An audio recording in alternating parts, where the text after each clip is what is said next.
Good morning, everyone.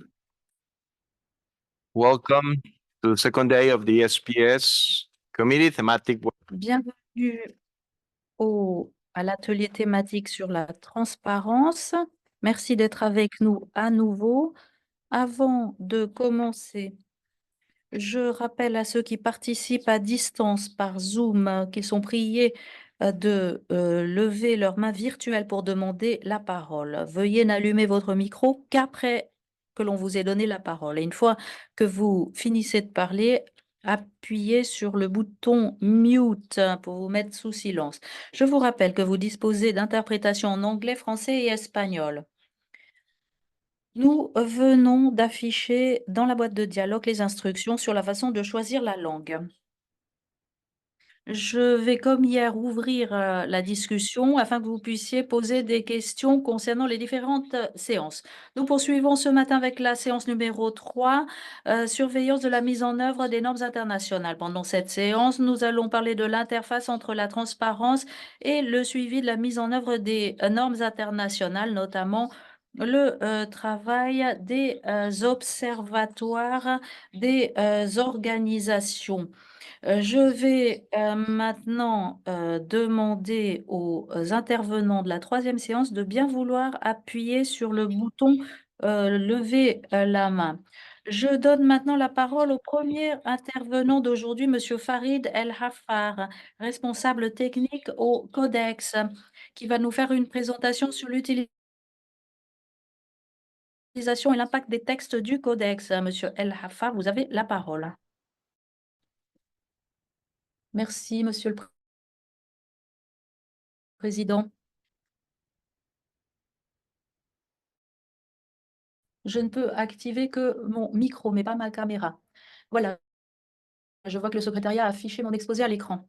Merci, bonjour à tous. C'est un plaisir d'être parmi vous aujourd'hui. Je vais parler aujourd'hui des efforts consentis par le secrétariat de la commission du Codex Alimentarius pour mettre en place un mécanisme afin d'assurer le suivi de l'impact des textes du Codex.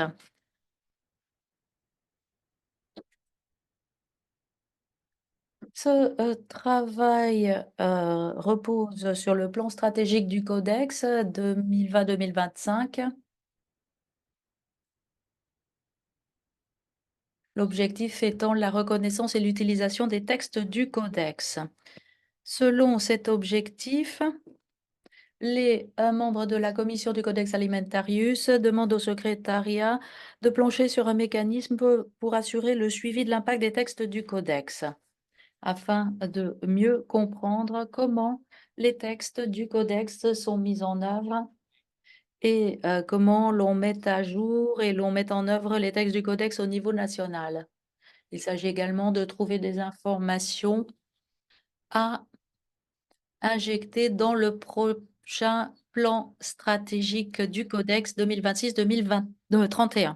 Nous avons donc entamé une collaboration avec les bureaux d'évaluation des organisations sœurs, c'est-à-dire la FAO et l'OMS, pour garantir la cohérence du travail que nous allons réaliser. Nous avons passé en revue l'analyse des données, la collecte des données. Nous avons choisi 3 options pour mettre en place ce mécanisme approuvé par le comité exécutif du Codex et par la commission par la suite.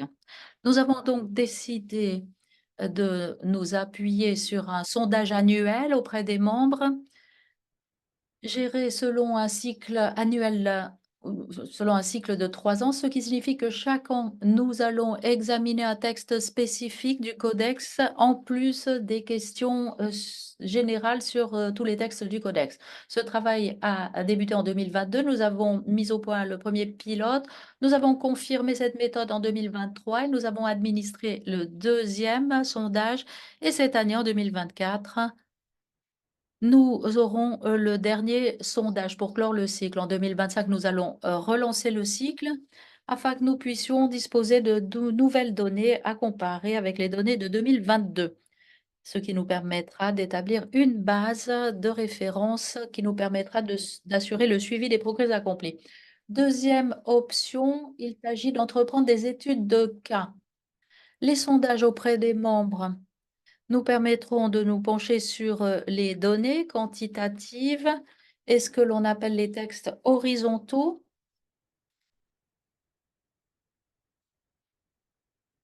alors que les études de cas nous permettront d'examiner les données qualitatives. Nous venons tout juste d'aborder ce deuxième pilier du mécanisme.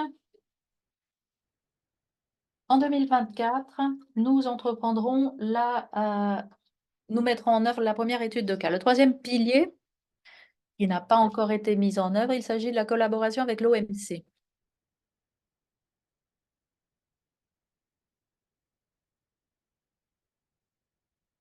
Nous souhaiterions tirer parti du système de notification de l'OMC.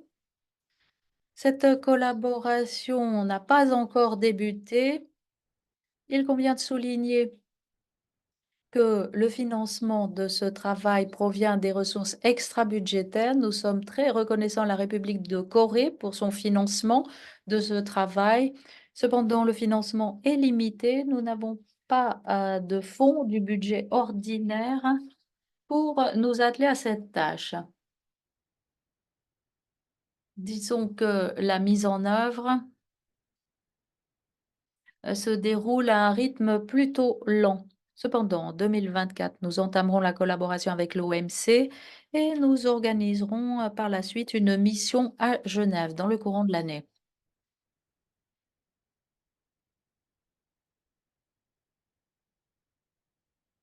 Voici ce que nous avons fait. Je vais maintenant vous montrer les résultats du sondage. Voilà donc un calendrier typique issu du sondage pour le printemps. Nous mettons en place le plan, nous testons en été, nous gérons le sondage en automne. Plus tard, dans le courant de l'année, nous procédons à l'analyse des conclusions et ensuite nous présentons le rapport au mois de décembre. Et c'est ce que nous avons fait pour 2023 également. J'espère que vous arrivez à voir tout cela de façon suffisamment claire. Je sais que la police est très petite.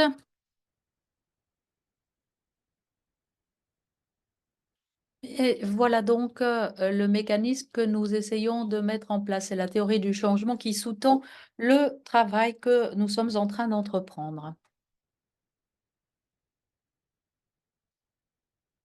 Tout cela a été validé auprès des parties prenantes du codex. Il s'agit d'hypothèses de base sur lesquelles nous reposons pour élaborer le mécanisme. Il s'agit ici de définir ce que l'on entend par utilisation et impact des textes du codex. Il s'agit également de savoir dans quelle mesure le travail réalisé par le codex permet de contribuer à ses objectifs à long terme, protection de la santé des consommateurs et garantit les bonnes pratiques en matière de commerce des produits alimentaires. À gauche, vous avez trois colonnes. Il s'agit des intrants, les activités et les résultats. Les intrants, ce sont toutes les ressources qui sont attribuées aux activités, c'est-à-dire les activités du codex qui ont lieu pendant la période de 2 ans. Et puis le résultat, ce sont les textes du codex, les normes, les directives, les codes de déontologie, les niveaux maximum de résidus, etc. Ce qui est important ici, c'est la partie de droite.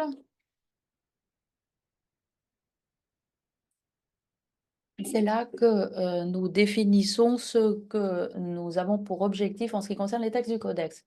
Trois résultats, comme vous pouvez le constater. Le premier, la sensibilisation.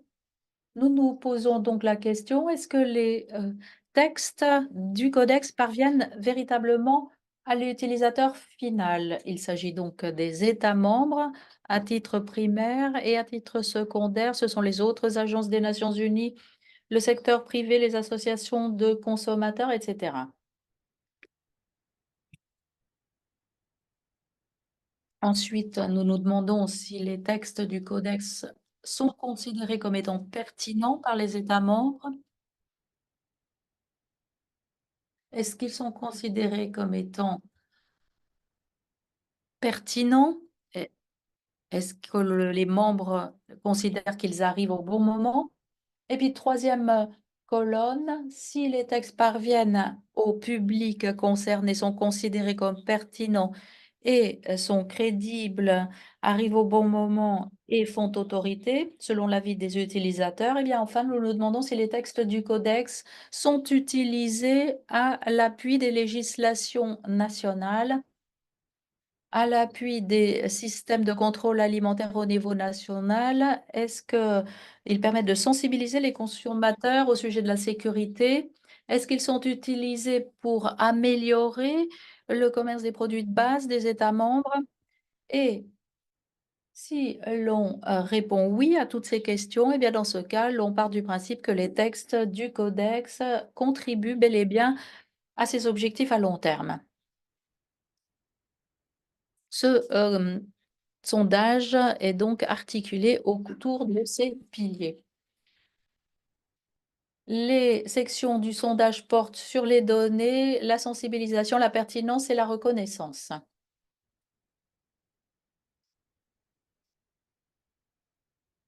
Nous voyons ici un certain nombre de données, même si elles ne sont pas publiées.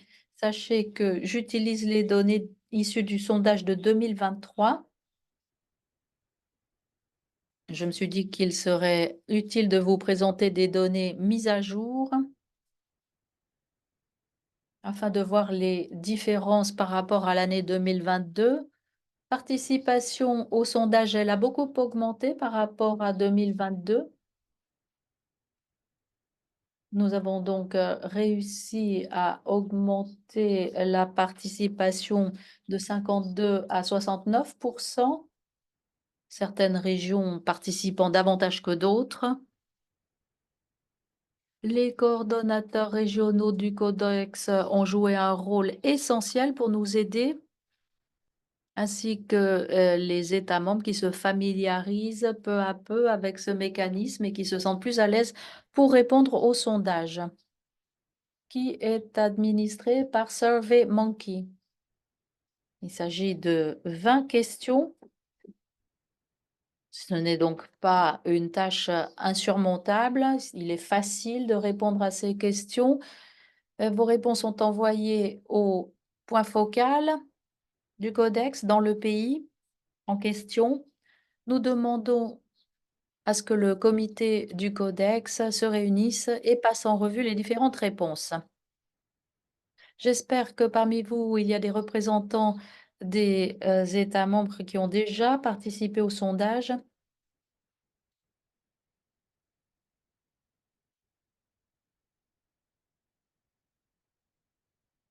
Ce qui signifie que vous avez répondu favorablement et vous avez répondu au sondage comme nous le préconisons. Voilà donc les textes du codex qui ont été choisis pour 2022.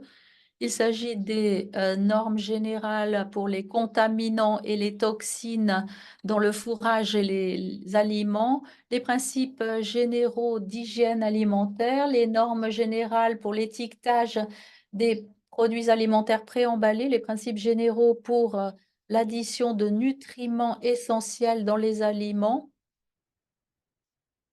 Peut-être peut-on en déduire que les membres connaissent moins la dernière norme que les autres, ce qui n'a rien de surprenant pour le codex,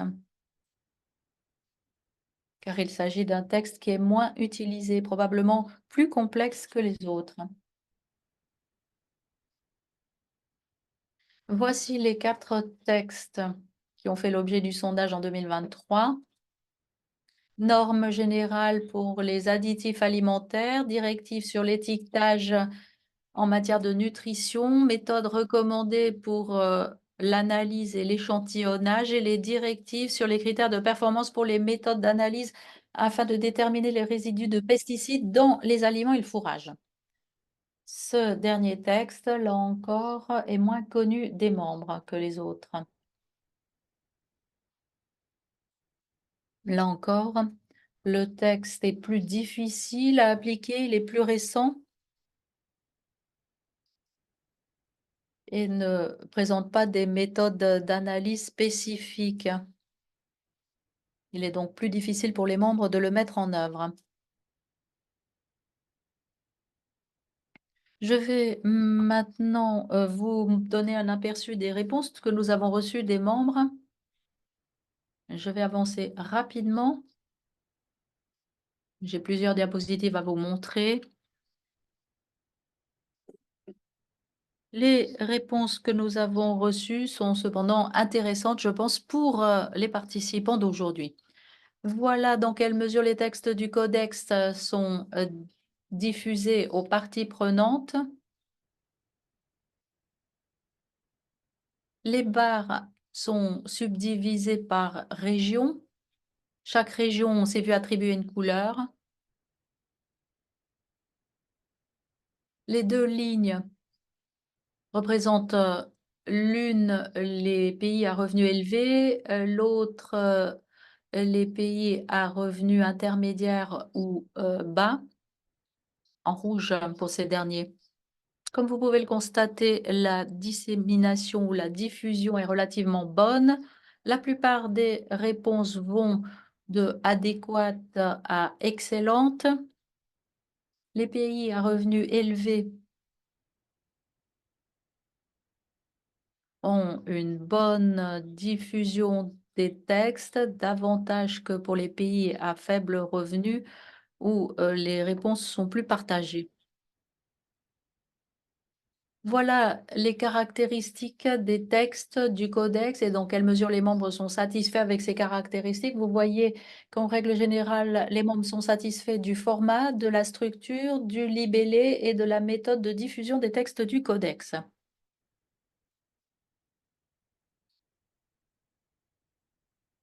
Ici, nous nous sommes penchés sur la pertinence des textes du codex. Est-ce qu'ils répondent aux besoins en matière de sécurité alimentaire et de qualité alimentaire dans votre pays? La plupart ont répondu très utile. L'Afrique et le Proche-Orient estiment que les textes du Codex sont extrêmement utiles ou essentiellement utiles, alors que l'Asie et l'Europe ont répondu plutôt utiles dans les grandes lignes. Les pays à faible revenu et revenus intermédiaires estiment que les textes du Codex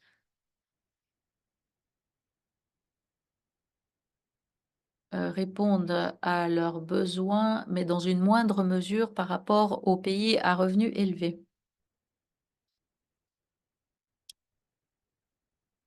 Ici, vous voyez ce que le fait de mieux connaître les textes du Codex a apporté au pays. Alors, vous voyez ici que certaines régions font mieux que d'autres, essentiellement l'Europe et l'Amérique du Nord, qui ont un score plus faible que les autres régions, probablement parce que leurs propres normes existent, alors que pour le reste, on trouve plutôt des pays à faible revenu ou à revenu intermédiaire. Ici, nous voyons dans quelle mesure les textes du Codex sont considérés comme faisant autorité, étant crédibles et arrivant au bon moment. Comme vous pouvez le constater, les membres estiment que les textes du Codex sont essentiellement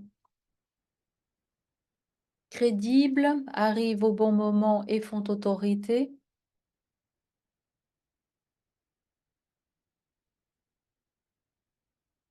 Ici, vous avez le degré général de satisfaction par rapport au texte du codex. Les membres sont satisfaits, voire très satisfaits. Pas de grande différence entre les pays à revenus élevés ou à revenus intermédiaires et faibles.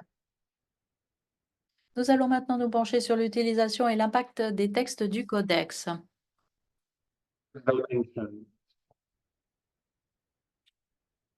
Première dimension, Dans quelle mesure les textes du Codex servent-ils de base pour élaborer des politiques, règlements, législations, programmes et pratiques alimentaires? Les pays à faible revenu, à revenu intermédiaire utilisent les textes du Codex bien davantage que les pays à revenus élevés, ce qui n'a rien de surprenant là encore.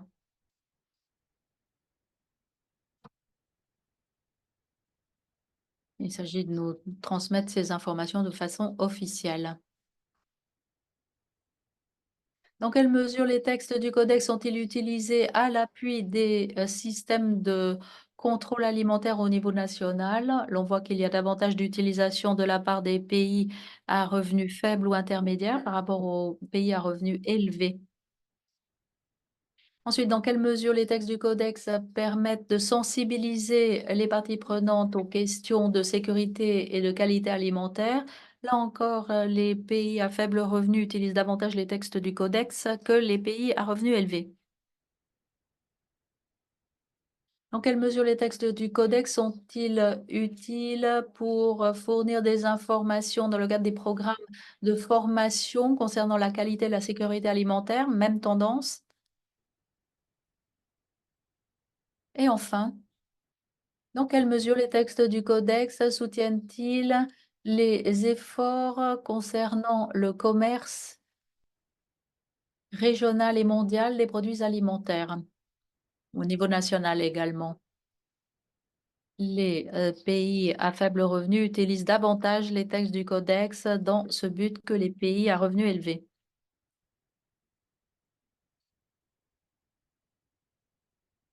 Voilà une question subsidiaire.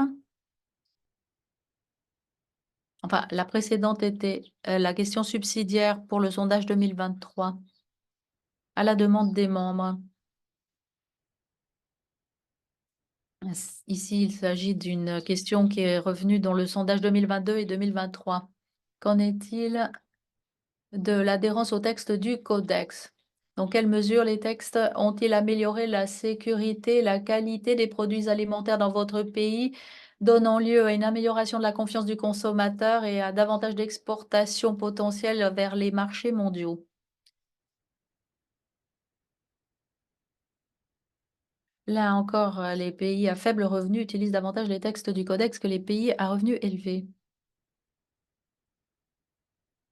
Et enfin, dans quelle mesure les textes du Codex soutiennent-ils les efforts au niveau national, régional et mondial en ce qui concerne le commerce alimentaire? Même tendance, les pays à faible revenu utilisent davantage les textes du Codex que les pays à revenus élevés. Je ne me souvenais pas que j'avais autant de diapositives, dit l'orateur. Les textes du Codex ont-ils été utilisés pour promouvoir l'harmonisation régionale des réglementations en matière alimentaire et pour faciliter le commerce intra-régional? Là encore, les pays à faible revenu et à revenu intermédiaire utilisent davantage les textes du Codex pour faciliter le commerce intra-régional et pour promouvoir l'harmonisation de la réglementation alimentaire.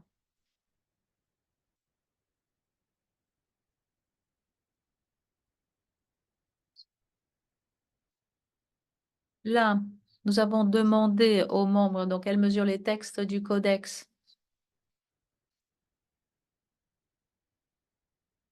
facilitent-ils le règlement des différends concernant la sécurité et la qualité alimentaire. Les pays à faible revenu utilisent bel et bien les textes du Codex pour résoudre ces différends davantage que les pays à revenus élevés, ce qui n'a rien de surprenant. Diapositive suivante. Ici, il s'agit des obstacles qui entravent l'utilisation des textes du Codex.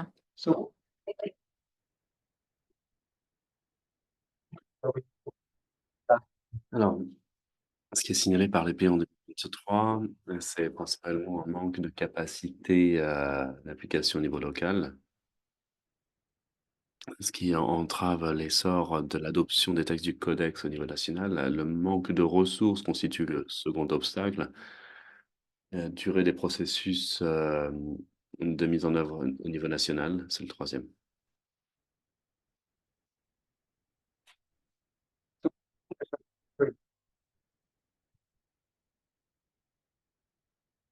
diapositive suivante, donc, on comparer le résultat de 2023 avec ceux de 2022. Nous voyons que le manque des capacités de mise en œuvre arrive en première position par rapport à l'année dernière, alors que le manque de ressources a diminué, est passé au second rang. Le manque de sensibilisation par rapport aux dispositions du codex par les acteurs nationaux qui avaient un très fort résultat en 2022 a diminué en 2023.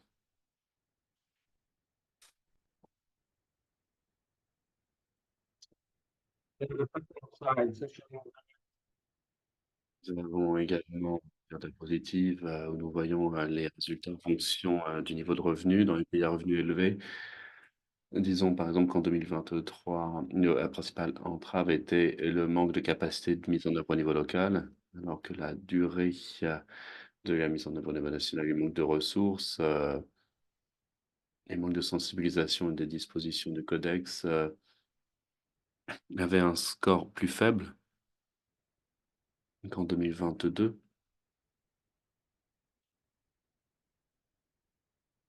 Ces résultats nous ont quelque peu surpris, parce qu'il y a eu de grandes différences entre 2022 et 2023 pour les pays à revenus élevés. Nous attribuons cela au fait que les pays se familiarisent avec le processus d'enquête. Ils ont pu voir le premier rapport, donc maintenant ils comprennent mieux l'ensemble du processus. Donc leurs réponses à l'enquête sont plus précises. Et également l'augmentation du nombre de pays ayant répondu, ce qui peut expliquer la différence entre ces 2 années. Dans tous les cas, il est un peu prématuré de tirer des conclusions. Les tendances au niveau des enquêtes ont tendance à se stabiliser sur la durée. Donc on veut au moins clore le premier cycle de 3 ans avant de tirer des conclusions. Et on pourra débuter le prochain cycle en voyant si ceci nous apporte des informations supplémentaires. Si nous avons les pays à revenus faibles et intermédiaires, ça fait partie des conclusions les plus intéressantes de l'enquête. Alors, ce qui apparaît en premier, bon, ce n'est pas surprenant, le manque de ressources, le manque de capacité de mise en œuvre, la durée de la mise en œuvre au niveau national,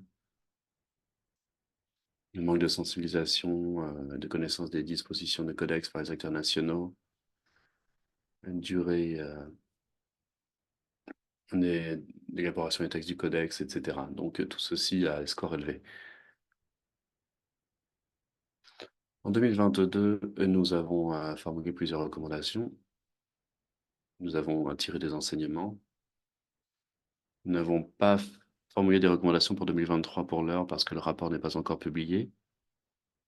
Cependant, la plupart des recommandations émises en 2022 qui s'appuient sur le résultat de l'enquête sont toujours valables. Bien sûr, il faut redoubler d'efforts pour sensibiliser par rapport au texte codex vis-à-vis des acteurs nationaux. Ça, c'est un travail qui échoit au secrétariat du codex, mais les autres organisations telles que l'OMS, entre autres. Les États membres, il faut prioriser la mise à disposition de formation, de renforcement des capacités. Il y a plusieurs organisations en charge. Améliorer la diffusion des textes du codex, ça c'est pour le secrétariat du codex. Poursuivre la collaboration et la communication, c'est ce que nous faisons. Et ensuite, dernière recommandation qui s'adresse aux États membres. Alors ça peut paraître un peu direct, mais ça reste néanmoins important. Il s'agit de l'augmentation des ressources.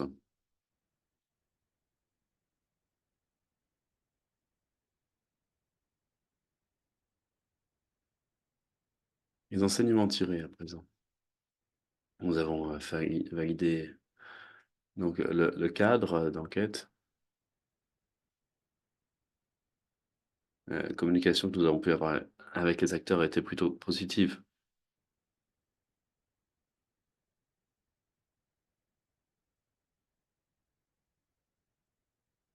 Je lui ai dit en 2022, nous avons eu des retours, nous préconisant d'être plus détaillés par rapport à l'impact du commerce. C'est pourquoi nous avons rajouté les diapositives supplémentaires auxquelles j'ai fait référence.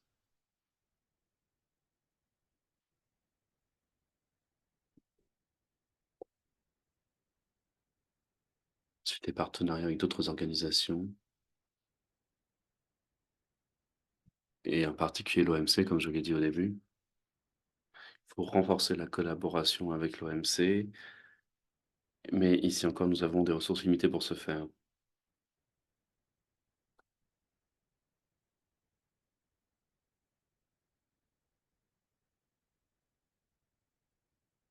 Ce que je vous ai montré n'est pas encore publié, cependant, l'enquête 2022 l'est, et dans les 6 langues officielles de l'ONU. C'est disponible sur le site web du Codex, si vous souhaitez donc avoir plus de renseignements.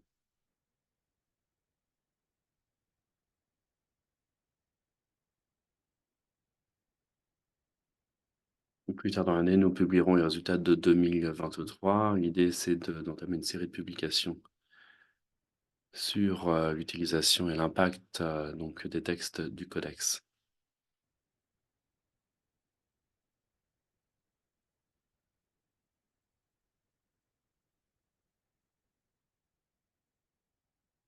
Ensuite, nous avons collaboré avec des organisations sœurs, donc l'IPPC et l'OMSA, car nous avons reçu des requêtes de membres pour suivre l'impact de nos normes.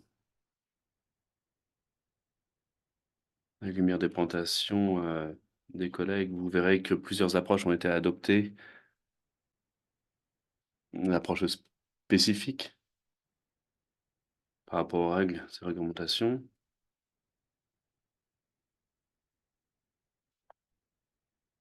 Et je dois saluer l'initiative de l'OMSA, l'Organisation mondiale de la santé animale, car maintenant, depuis plus de 2 ans, nous avons des réunions trimestrielles avec ces 2 autres organisations. Nous pouvons partager les enseignements tirés et nous avons des questions similaires, à savoir l'implication des membres, les options pour définir les mécanismes et les ressources limitées font partie des problèmes communs.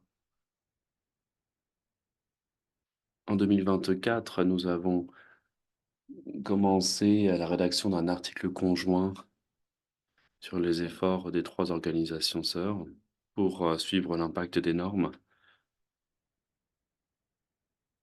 C'est une activité qui a débuté et nous espérons que d'ici l'été, nous pourrons publier ces articles.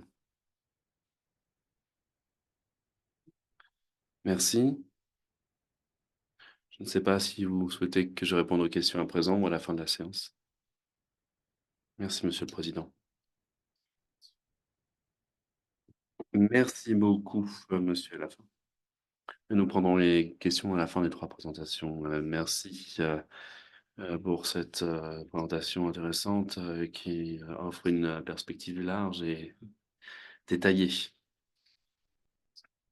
Je sais que certains de mes collègues posant la question de la présentation sera disponible sur le site web. Donc n'hésitez pas, vous aurez le temps ainsi de digérer un peu toutes les informations. Et c'est vrai que le message, la collaboration avec l'OMC est important pour ce comité. Maintenant, je vais donner la parole au docteur Laure Weber-Winsel, chef du département d'intégration des données au niveau de l'Organisation mondiale de la santé animale, de l'OMSA. Docteur Weber-Winsel fera une présentation sur le suivi de la mise en œuvre des normes internationales. 2 exemples de l'Observatoire OMSA, le suivi de la transparence des membres et l'utilisation de l'EPING SPS. Vous avez la parole.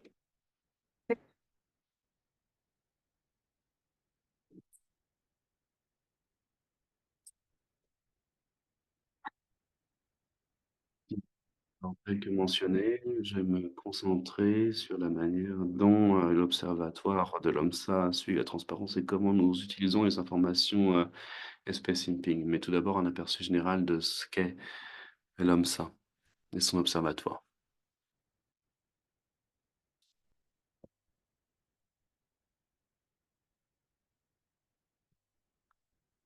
L'Organisation mondiale de la santé animale est une organisation intergouvernementale en charge de l'amélioration de la santé animale et leur bien-être dans le monde. Cette année, nous célébrons notre 100e anniversaire. Nous avons été créés en 1924.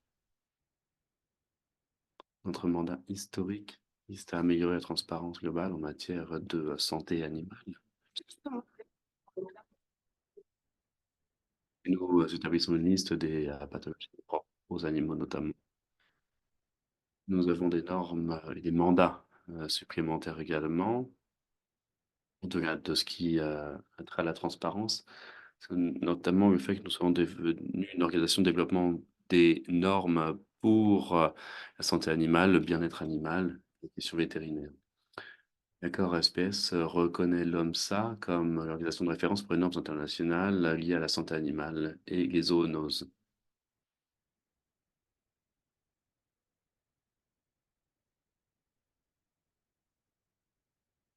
La plupart des informations donc, de notre mandat figurent dans le code de la santé animale des animaux terrestres.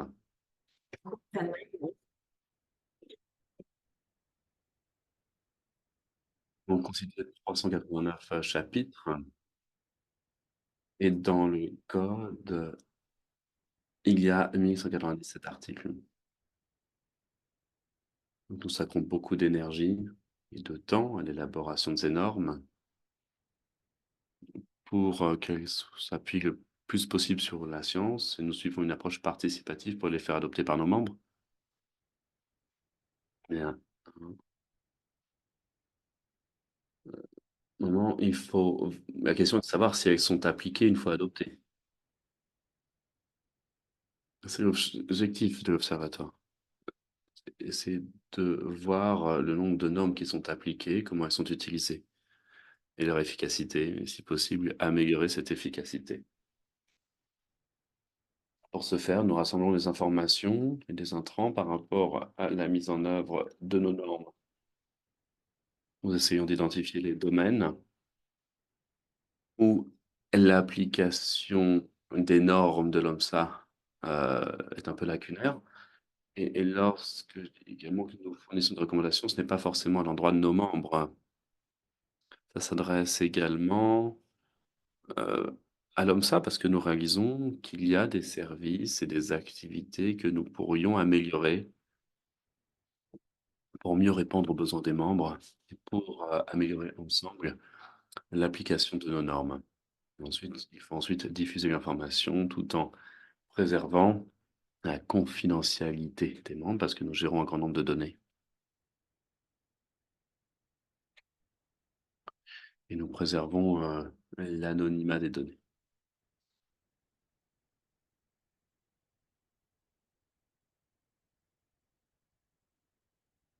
Nous avons 2 axes de travail, notamment nous avons les rapports de suivi et les études thématiques. Premier volet, donc le rapport de suivi, nous le faisons régulièrement. Nous utilisons les ensembles de données existants qui sont collectés à d'autres fins. Ça peut être collecté par l'OMSA, tel que cet ensemble de données collectées par l'OMC. On essaye d'examiner donc un large éventail de normes, mais on reste à un haut niveau, au niveau de la mise en œuvre. Ces rapports de suivi sont publiés tous les 5 ans. Ça s'inscrit donc dans un cycle de 5 ans, parce que notre plan stratégique est élaboré tous les 5 ans. Et ces rapports doivent être publiés donc 2 ans avant pour pouvoir alimenter le prochain plan stratégique. En plus de ces rapports de suivi de haut niveau, nous travaillons également sur les études thématiques. Pour ce faire, nous collectons des données spécifiques aux fins de nos questions de recherche et nous ciblons des petits ensembles de données sur un thème spécifique qui sont prioritaires pour l'organisation et ses membres. Essayons de voir l'utilisation des normes, les facteurs de succès ou les obstacles éventuels.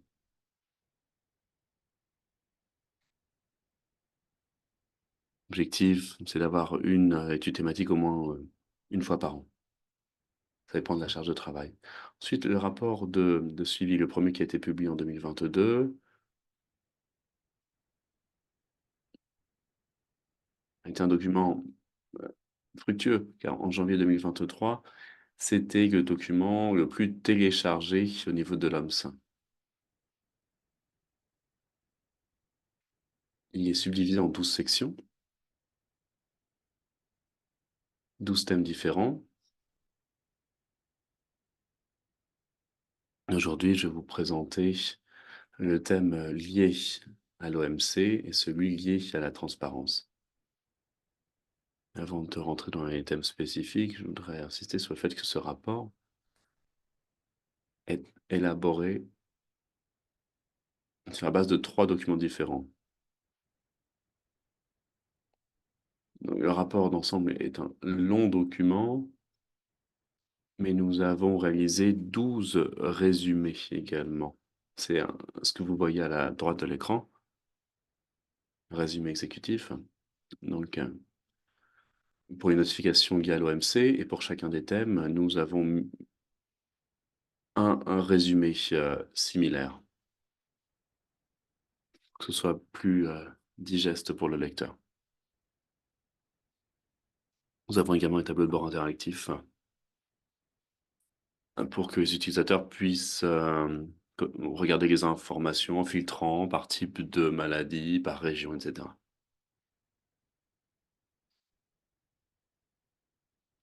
Les études thématiques, et nous avons commencé à travailler sur le zonage ou la régionalisation. Le premier rapport a été publié en janvier de cette année, donc pour le 100e anniversaire de l'organisation. Nous poursuivons notre analyse sur ce thème et nous allons avoir un événement consacré à cette étude spécifique sur le zonage pendant la session générale de l'OMSA au mois de mai. Nous travaillons également sur les différents départements, notamment pour mieux cerner également l'application des différents concepts en matière de santé animale. Et ensuite, dernier point, le bien-être animal, notamment lors de leur transport terrestre ou maritime. Et nous envisageons de réviser les normes sur ce bien-être pendant le transport. On voudrait voir quels sont les obstacles éventuels, quelles seraient les propositions des membres également.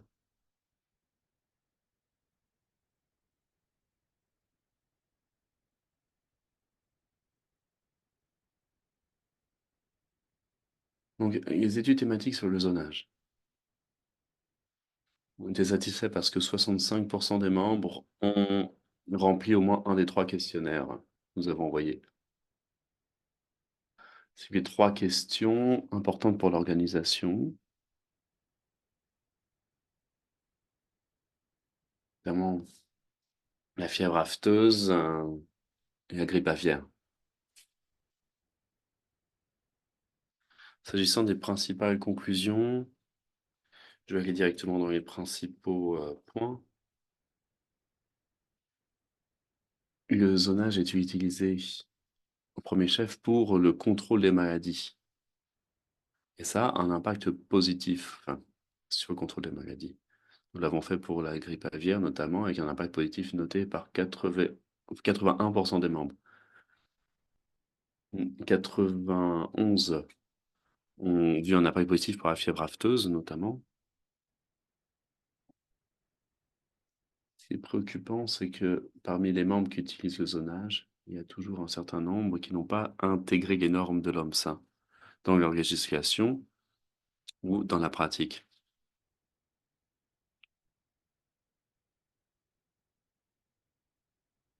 Intéressant aussi est le fait que lorsque le zonage est reconnu dans le pays, parfois il faut plus de 2 ans pour qu'il soit reconnu par un partenaire commercial ou un importateur.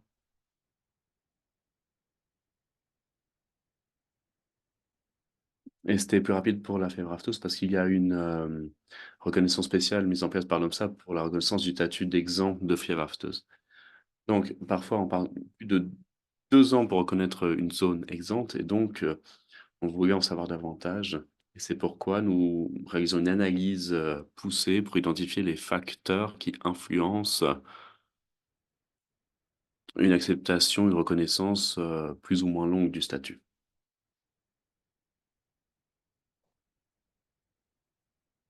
Donc je sais que vous travaillez sur la transparence. Donc comment au niveau de l'observateur OMSA, nous suivons cette transparence?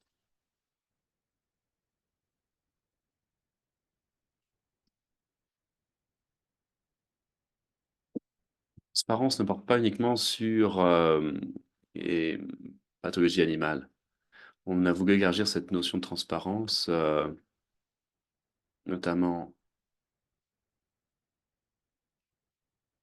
à la transparence, sur d'autres thèmes, notamment les activités de recherche active. Par exemple, les pays, ne signalent pas immédiatement une, maladie. Donc, on a des équipes qui suivent les rumeurs, qui essayent de convaincre le pays de signaler la maladie.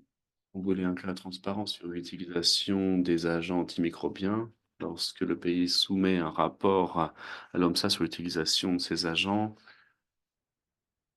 et sur la publication nationale d'un rapport. Il en va de même pour la transparence pour le partage des résultats des services vétérinaires. Nous avons un programme pour évaluer les résultats des services vétérinaires qui sont publiquement disponibles et chaque membre peut faire en sorte qu'il le soit. Ou alors le publier uniquement pour les partenaires et les bailleurs ou de le faire complètement confidentiel.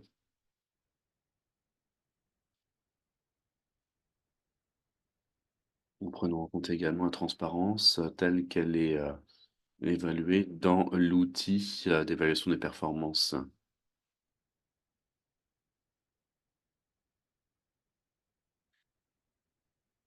Nous avons 30 d'événements exceptionnels de maladies qui sont notifiés dans la journée. C'est l'exigence à l'aune de la norme.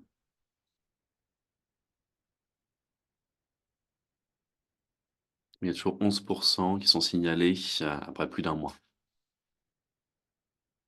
Ce qui est intéressant également, c'est que grâce aux équipes de recherche active, de recherche de rumeurs et d'activités, nous avons pu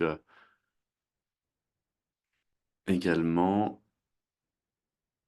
notifier des événements grâce à ces activités, à hauteur de 4%. 85 des membres ont soumis leur rapport à l'OMSA sur l'utilisation des antimicrobiens.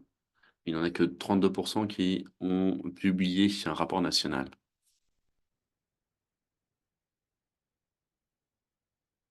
S'agissant de transparence dans le partage des performances des résultats des services vétérinaires, pour l'instant, il y a 34 des rapports qui sont intégralement disponibles sur le site web de l'OMSA. Il y a un total de plus de 75 qui sont disponibles au moins pour les partenaires et les bailleurs.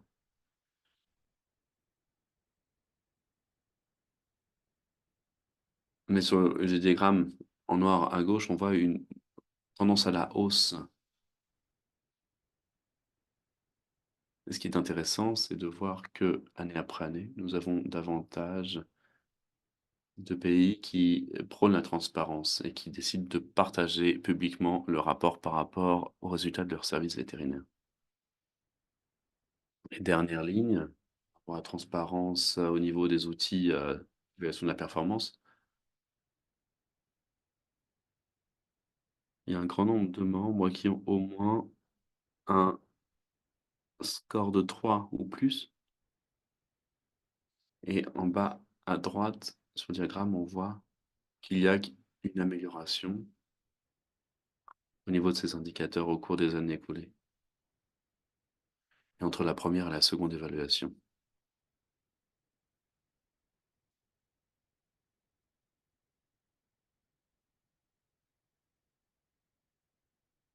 La plupart du temps, il y a une amélioration de la transparence entre 2 évaluations.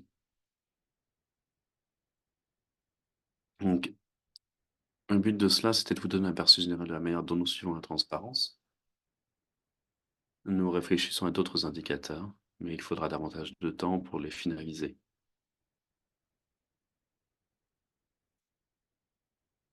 Donc, comment utilisons-nous le système e-ping SPS? Il était intéressant pour nous d'utiliser cet outil de l'OMC.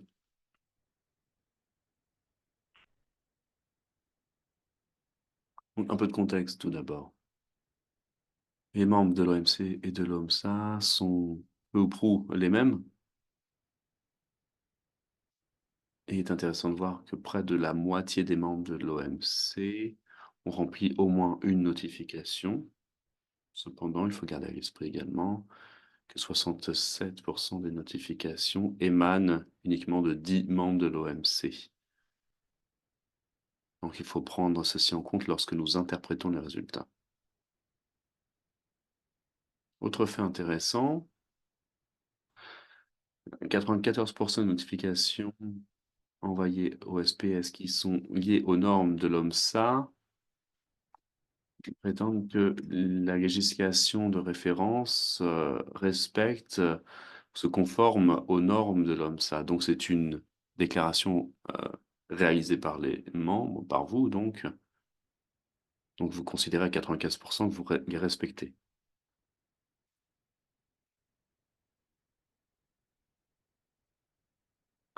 Alors 2% ne confirment pas le respect des normes de l'OMSA. Donc on a essayé de voir ça de plus près et par rapport à ces 2%, 65%, on n'avait pas vraiment de raison claire pour expliquer pourquoi il n'y avait pas conformité avec les normes de l'OMSA.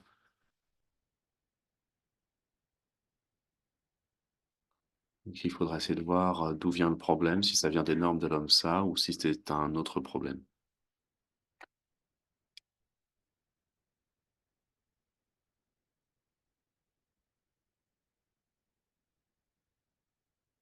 Utilisons l'e-ping, mais d'autres ensembles de données également, tels que les données liées aux questions du SH ou du règlement des différends.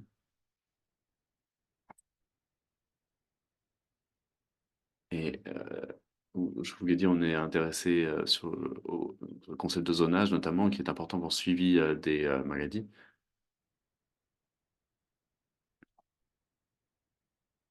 Donc, on s'intéressait au rapport annuel de l'OMC sur la mise en œuvre de la régionalisation. Et je voulais revenir ici sur le fait que nous avons constaté qu'il y avait 130 expériences de régionalisation partagées dans le rapport annuel. Mais à la lumière de ce que nous avons fait, 52% de ces expériences ne faisaient référence vraiment strictement à la régionalisation. Nous arrivons à la dernière diapositive. Vous l'aurez constaté, donc l'Observatoire de l'OMSA a commencé à suivre des indicateurs clés. Bon, tout ceci est nouveau. Comme vous le voyez, notre premier rapport a été publié fin 2022.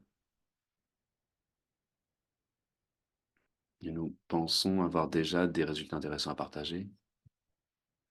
Et à la lumière de ces derniers, nous pouvons fournir des recommandations aux membres. Et il y a déjà eu notamment des modifications structurelles au niveau de l'OMSA pour prendre en compte ces recommandations qui nous concernent également. Transparence, bien sûr, est un des thèmes que nous suivons de près, parce que c'est notre mandat historique également. Les informations SPS de l'OMC sont utilisées au quotidien. Nous avons un rapport utilisé et publié tous les 5 ans. Et comme mentionné par Farid, la qualité, notamment, l'influence des rapports est importante. Donc, nous dépendons largement de nos membres pour disposer des données et nous avons beaucoup d'hétérogénéité. Mais ce que je voudrais dire ici, c'est que nous essayons d'élaborer ces indicateurs pour soutenir les membres.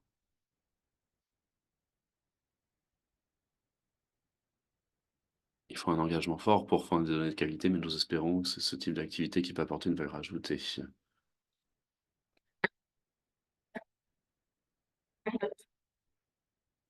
J'aimerais mettre en avant l'avantage du partage d'expériences avec nos collègues, notamment ceux du secrétariat SPS à l'OMC. Merci beaucoup. Thank you very much, Doctor.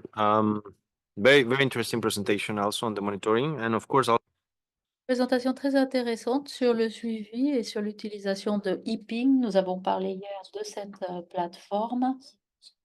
Nous avons vu qu'il était intéressant d'en améliorer l'utilisation. Je constate que nous allons empiéter peut-être sur la pause café,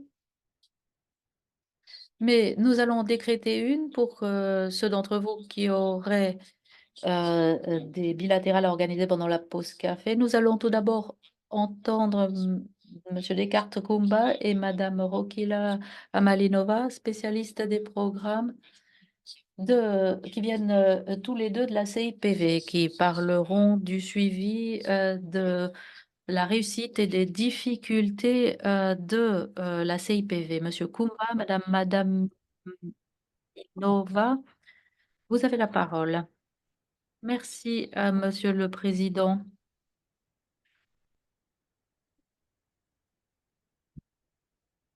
Mon collègue, Monsieur Kumba, a dirigé les activités concernant l'Observatoire de la CIPV. Il m'a délégué la présentation. Il était retenu par d'autres activités à la CIPV, mais il est là au cas où vous auriez des questions à lui adresser concernant les activités qui ont eu lieu avant.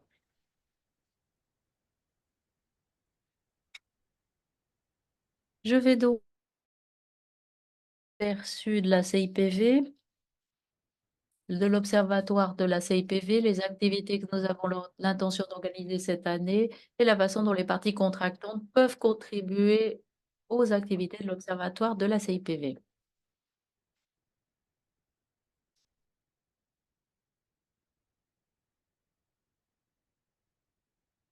Nous sommes un traité intergouvernemental mis en place en 51.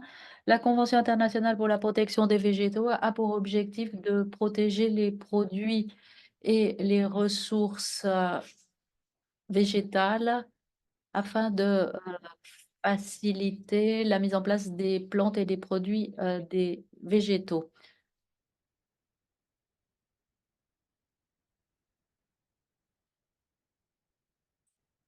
Nous sommes une organisation établissant des normes. C'est cette activité qui est au cœur même de la CIPV. La CIPV est considérée comme une organisation de référence qui s'occupe de l'élaboration de normes internationales sur la santé des plantes, notamment dans le cadre de l'accord SPS de l'OMC. Ici, pour vous donner un aperçu de la situation en ce qui concerne la santé des plantes, l'augmentation des espèces invasives et des ravageurs portant atteinte aux plantes est due à l'augmentation de la circulation des plantes et des produits des plantes dans le cadre du commerce et à la circulation accrue des personnes. Il y a également le changement climatique qui a élaboré un nouvel environnement qui constitue un nouvel habitat pour différentes espèces. Vous avez ici les statistiques en termes de pertes annuelles en pourcentage et exprimées en dollars des États-Unis. Vous constatez que ces pertes sont énormes. La réglementation du mouvement des plantes et des produits des plantes pourrait permettre de réduire ces risques.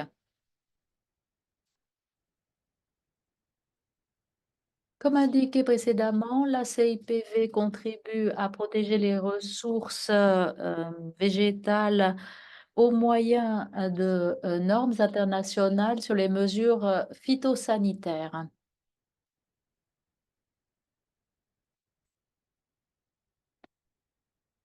Il y a 46 normes internationales 33 protocoles diagnostiques et 44 manuels sur le traitement phytosanitaire.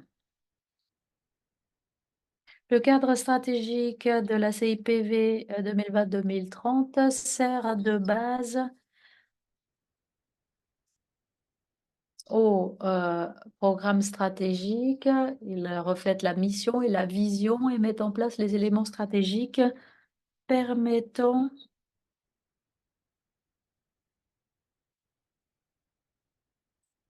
de protéger les plantes. Vous voyez que nous avons mis en place certains objectifs, comme vous pouvez le constater à l'écran, qui concernent l'amélioration de la sécurité alimentaire, la promotion des activités agricoles, l'amélioration du commerce des végétaux et des produits végétaux.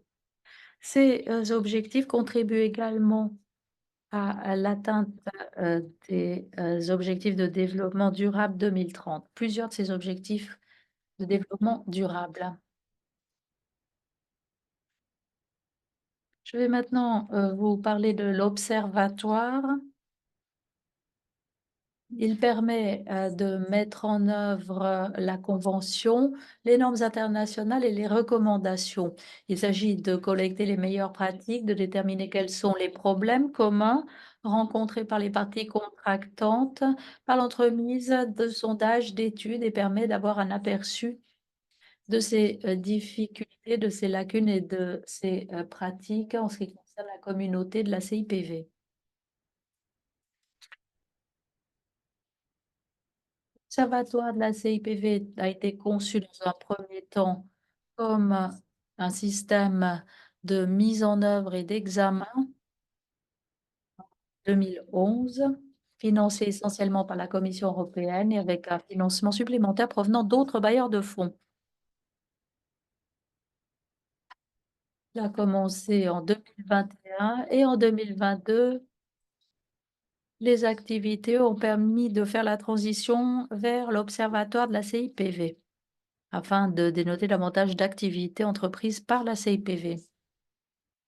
Ici, vous avez la structure de gestion de l'Observatoire de la CIPV. Comme vous pouvez le constater, l'Observatoire est en contact direct avec les organisations nationales de protection de plantes, les OLPP.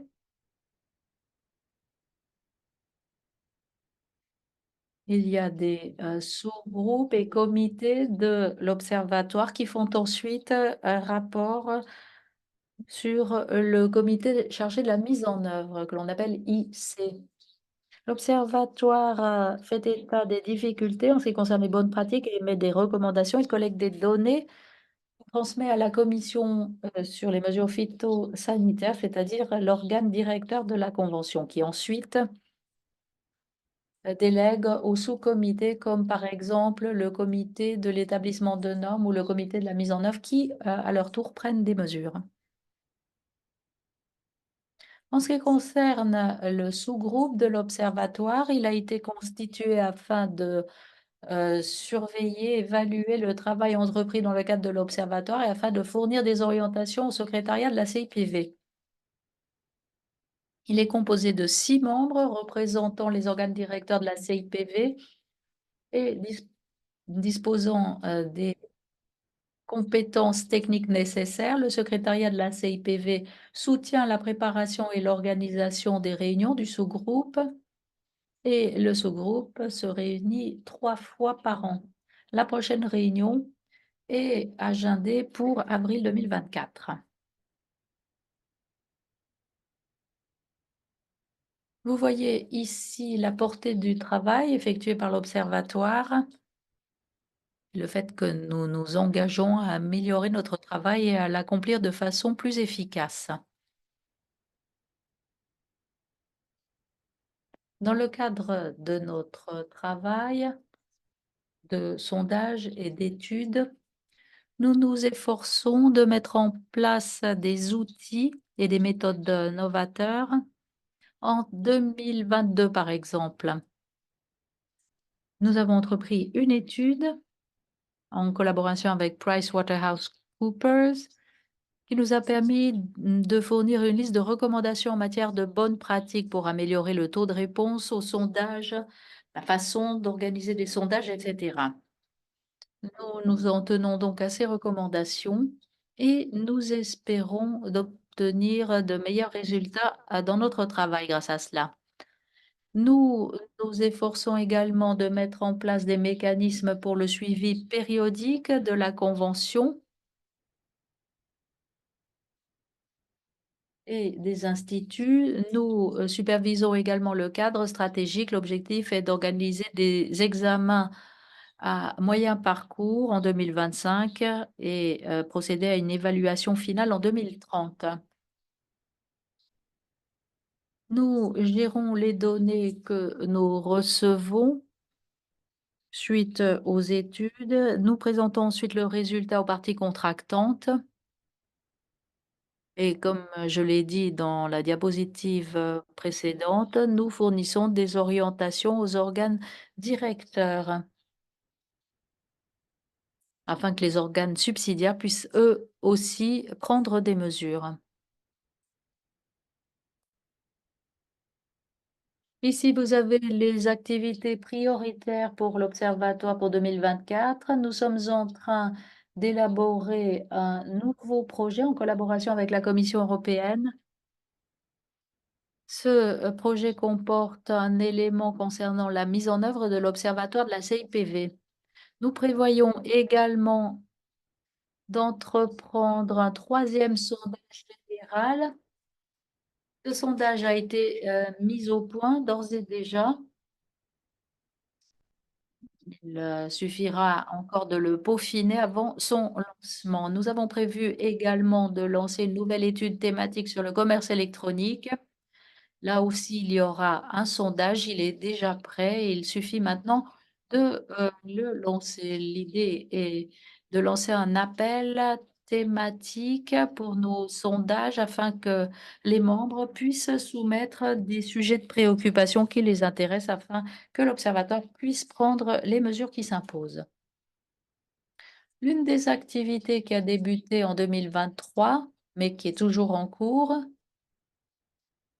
c'est le sondage sur la résistance antimicrobienne dans le contexte de la santé des plantes. L'année dernière, lors de la réunion des organes directeurs, un État membre a demandé à l'Observatoire d'entreprendre un sondage sur l'utilisation des plantes pour la lutte contre la résistance antimicrobienne. C'est ainsi que l'Observatoire a préparé et mis en place un sondage sur la résistance antimicrobienne qui s'est déroulé en 2 phases. Première phase, l'utilisation de produits antimicrobiens dans la santé des plantes. Deuxième phase, l'utilisation des fongicides dans le domaine phytosanitaire. Les questions étaient relativement simples. L'on a fourni également une liste d'antimicrobiens ou de fongicides. Et ceux qui ont répondu au sondage pouvaient choisir parmi ces listes. Comme vous pouvez le constater, les 2 phases du sondage se sont terminées au mois de février. Le taux de réponse au sondage ne se situait pas au niveau souhaité, mais nous avons tout de même reçu des réponses fort intéressantes. À l'heure actuelle, nous sommes en train d'analyser les réponses que nous avons reçues. Nous sommes en train d'élaborer un rapport qui sera présenté lors de la réunion de la CIPV qui aura lieu la 3e semaine du mois d'avril. Donc la réunion du comité. La 2e phase du sondage sur la résistance antimicrobienne interviendra ensuite. Ce sera l'occasion d'approfondir la question de la résistance antimicrobienne et les risques qui y sont associés. Mes collègues du Codex et de l'OMSA vous ont déjà dit que nous participions à un groupe de travail. Les 3 organisations sœurs collaborent donc avec les autres sœurs. Nous nous réunissons une fois par trimestre pour discuter des bonnes pratiques, des réussites, des difficultés.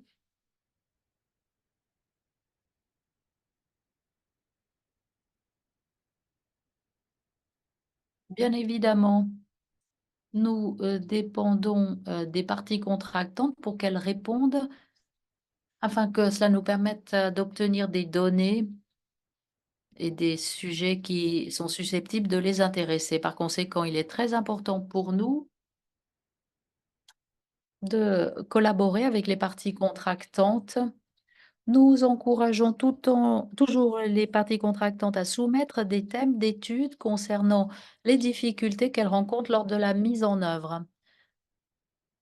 Nous consacrons de nombreux efforts afin d'améliorer le taux de réponse à nos sondages et à nos études et à nos questionnaires. Bien évidemment, les activités de l'Observatoire de la CIPV dépendent du financement que nous recevons des bailleurs de fonds, des parties contractantes. Alors, nous encourageons les parties contractantes à bien vouloir nous fournir un financement afin que nous puissions entreprendre les activités nécessaires dans le cadre de l'Observatoire. Vous avez ici un certain nombre de codes QR qui vous amèneront à différentes sources d'informations pour savoir comment fonctionne l'Observatoire de la CIPV. Voilà, j'en ai terminé avec mon exposé. Merci. Je vous rends la parole, Monsieur le Président. Merci, Madame Madaminova. J'ouvre maintenant la discussion pour savoir si vous avez des questions à poser au sujet de ces trois exposés. Y a-t-il des questions?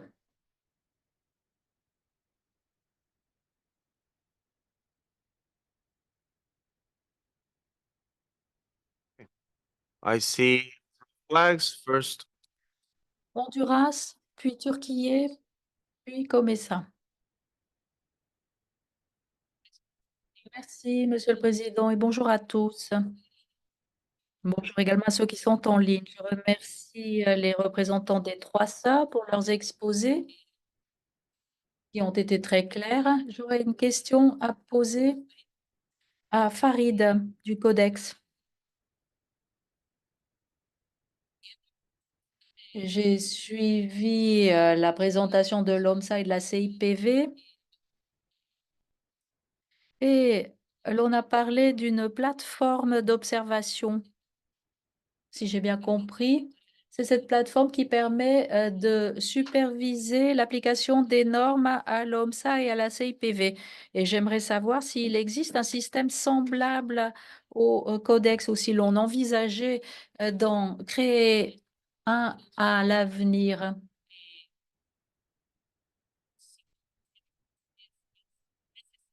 Pensez-vous que cela n'est pas nécessaire? Si tel est le cas, comment harmoniser le travail effectué par les deux organisations sœurs et le travail peut être moins structuré du codex? Et comment pourriez-vous regrouper les résultats des travaux entrepris par les trois sœurs pour l'intégrer dans le travail de l'OMC? Je constate que l'OMSA passe en revue la plateforme e-ping et les notifications. C'est peut-être un exemple que les deux autres sœurs pourraient suivre. Merci, Monsieur le Président. Merci, Honduras. Turquie. Merci, Monsieur le Président. Et bonjour à tous. J'ai une question à poser à la CIPV.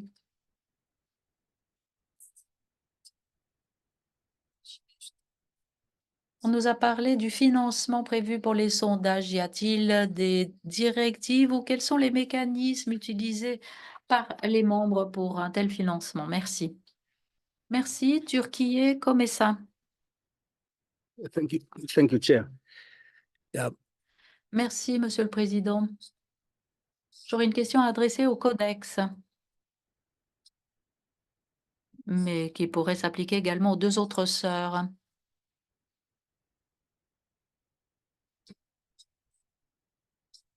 Mais j'utiliserai le Codex comme exemple.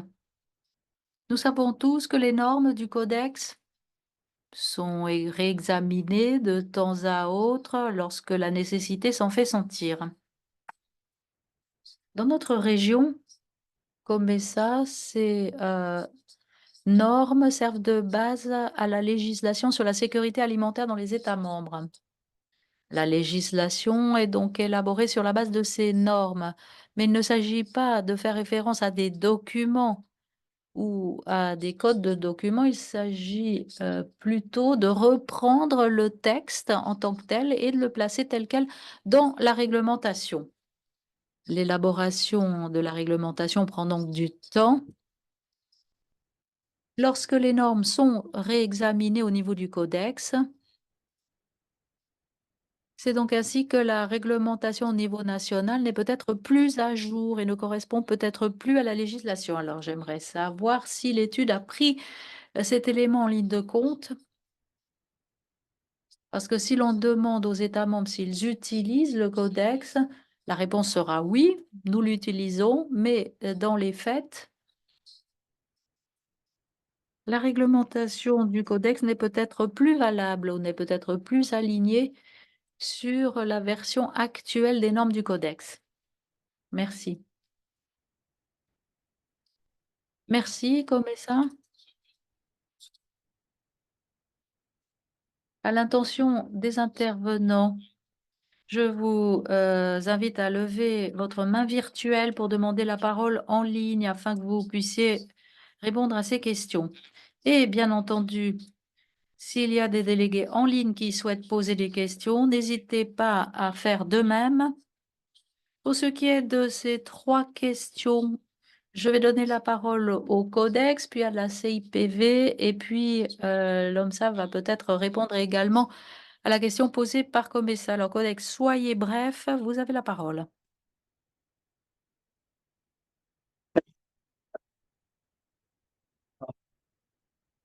Merci, Monsieur le Président. Et merci au Honduras et à Comessa pour vos questions. Je serai bref.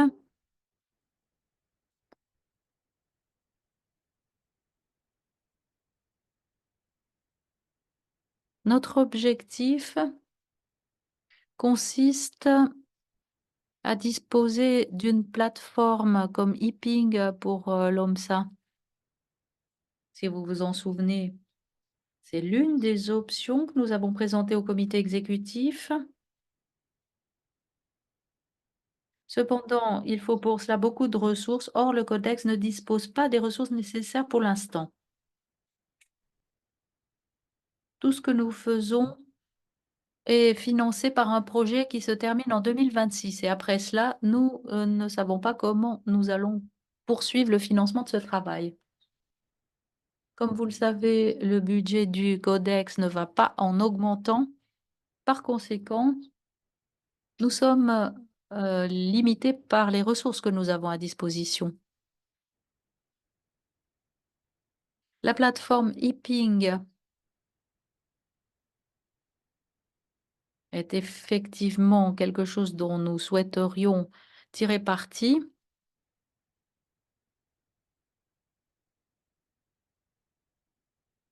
Nous souhaiterions pouvoir tirer parti également des efforts consentis par l'OMC. Nous avons entendu hier que le Chili et l'Ouganda nous ont dit qu'il était très facile d'obtenir des informations sur ePing.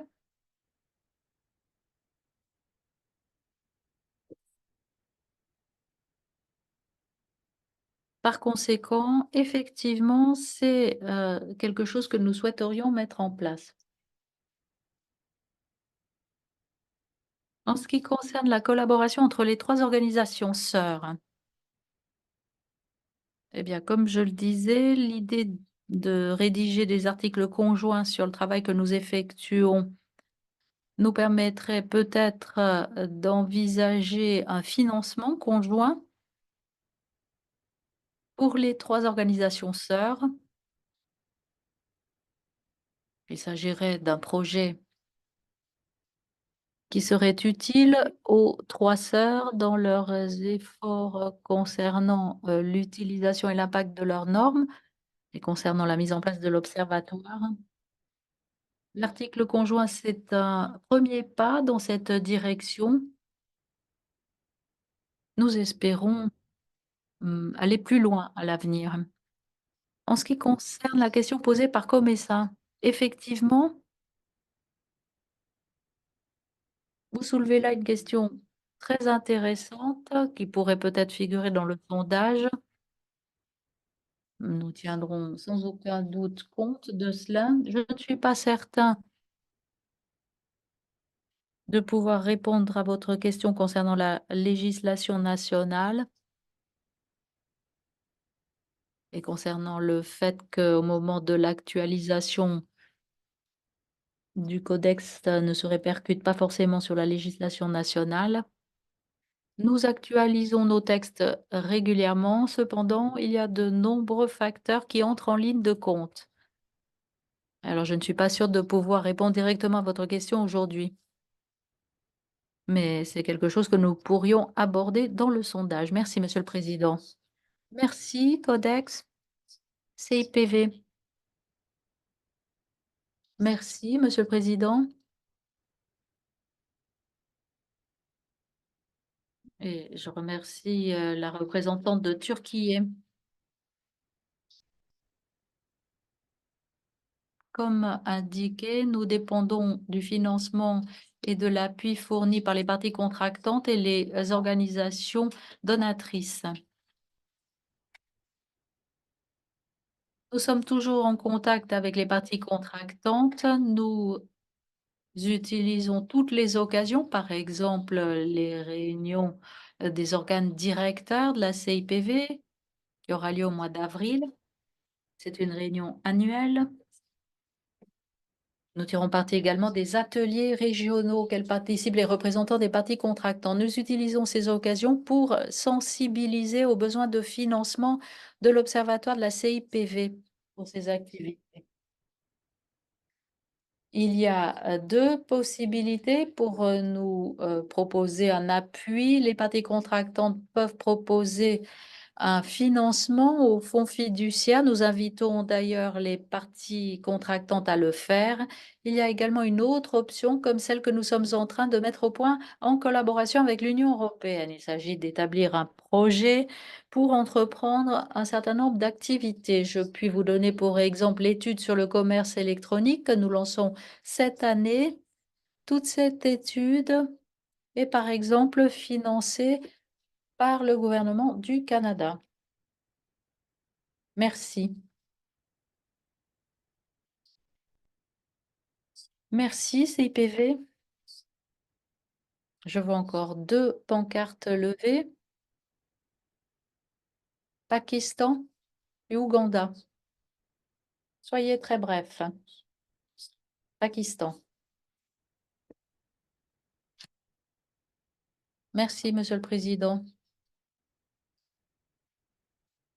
Merci aux intervenants.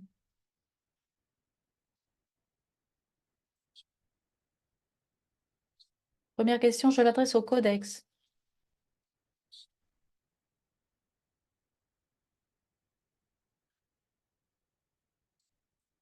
Le Codex a abordé les questions qui ont été traitées lors du règlement des différends. Y a-t-il d'autres pays qui utilisent le Codex?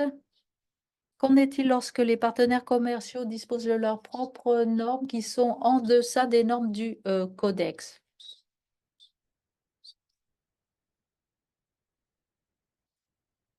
Est-ce que cela entrave le commerce? Si ces pays-là appliquent les normes du Codex dans leur pays, comment résoudre le problème? Désolé, dit le Codex, mais j'ai beaucoup de mal à entendre l'orateur. Serait-il possible de parler plus près du micro? Now, is it audible? Okay. I am saying that as you have highlighted in the presentation, Je disais que, comme vous l'avez indiqué dans votre présentation, les normes du Codex sont largement adoptées et harmonisées. Je disais que certains pays ont adopté les normes du Codex. Lorsque ces pays ont des échanges avec d'autres partenaires commerciaux qui, eux, ont leurs propres normes, ils sont nettement en deçà des normes du Codex, eh bien, cela peut poser un problème lorsqu'il s'agit de régir le commerce. Alors, le Codex émet-il des orientations pour résoudre ce problème? Et puis, deuxièmement, en ce qui concerne la CIPV,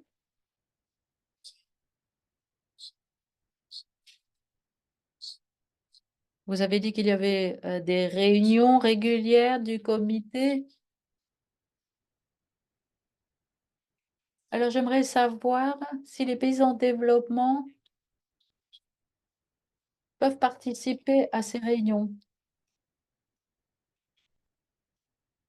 Car l'on risque fort d'aborder les problèmes que ces pays rencontrent. Il serait donc judicieux qu'ils puissent participer à la prise de solutions. Merci. Thank you, Pakistan. Uganda. Merci au Pakistan. L'Ouganda a la parole. Merci, Monsieur le Président.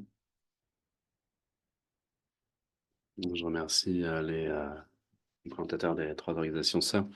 J'avais un commentaire qui est lié à la question adressée au Codex par la COMESA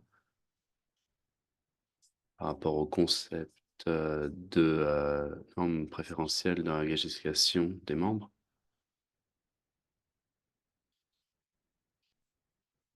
Je crois qu'il y a 2 types de normes de référence liées aux données notamment, utilisées par les agences réglementaires, qui signifie que la version de la norme qui est référencée en matière de durée est celle qui a été publiée dans l'année de publication de la norme. Mais il y a un autre type de référence qui implique dans la version que la version actuelle de la norme est celle qui s'applique en permanence. Je pense que c'est une question de sensibilisation et peut-être que la COMESA pourrait peut-être attirer ceci à l'attention des États membres.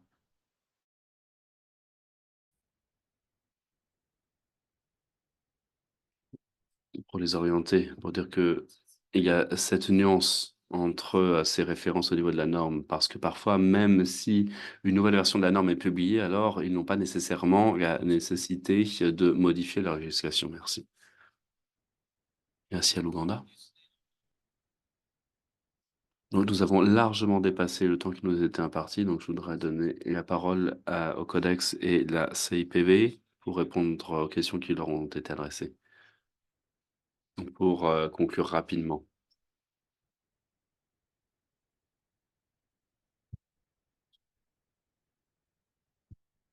Et si l'OMSA souhaite intervenir une nouvelle fois également, vous pourrez le faire. La parole est au Codex, ensuite le CIPV et l'OMSA. Merci. Très brièvement, par rapport à la question soulevée par le Pakistan, donc merci.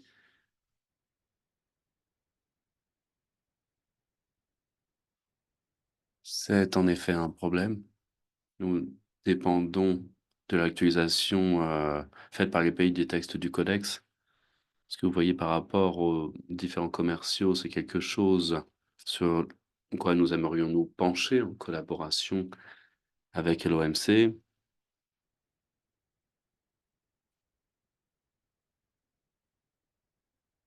C'est un des éléments de construction, d'institution de ce mécanisme de suivi. Mais merci de votre commentaire, c'est quelque chose qui doit être pris en compte.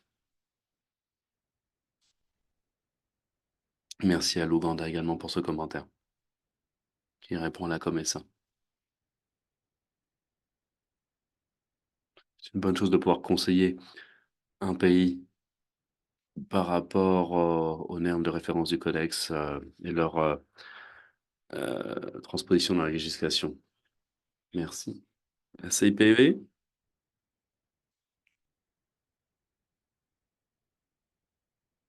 Merci. Et je sens la question du Pakistan. Le secrétariat du CIPV a lancé un appel à thématique, lance un appel à thématique tous les 2 ans. Et toutes les parties contractantes ont l'opportunité de soumettre un thème, mentionner un défi ou un problème au niveau de la mise en œuvre qui serait pertinent pour eux. S'agissant de la gouvernance du secrétariat du CPV,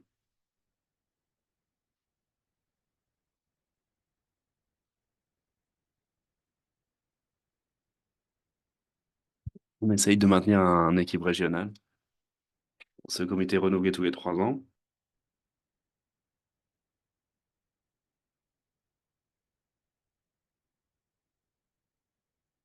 Donc, il y a des présentations de candidatures également des différents pays du monde pour place à ce comité. Merci.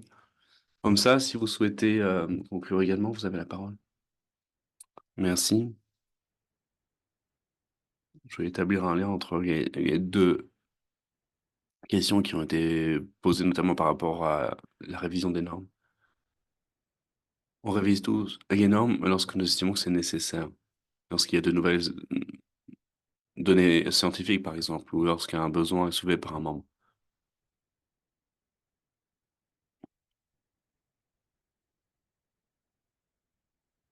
Il est bon d'avoir une meilleure compréhension du problème existant lié à une norme existante avant sa révision.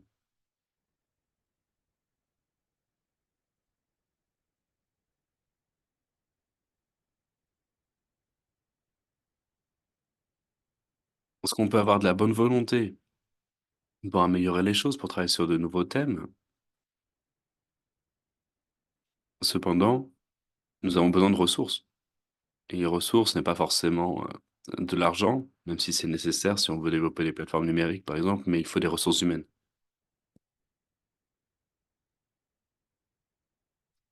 Je crois que le représentant de la Turquie a demandé à la CPV s'il y avait des mécanismes.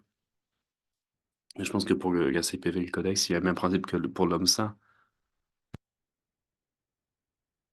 C'est les membres qui souhaitent soutenir une activité peuvent le faire. Et ça fait une différence au niveau du nombre de thèmes que nous pouvons couvrir au niveau de l'observatoire. Merci. Thank you, Oa. Merci à l'OMSA.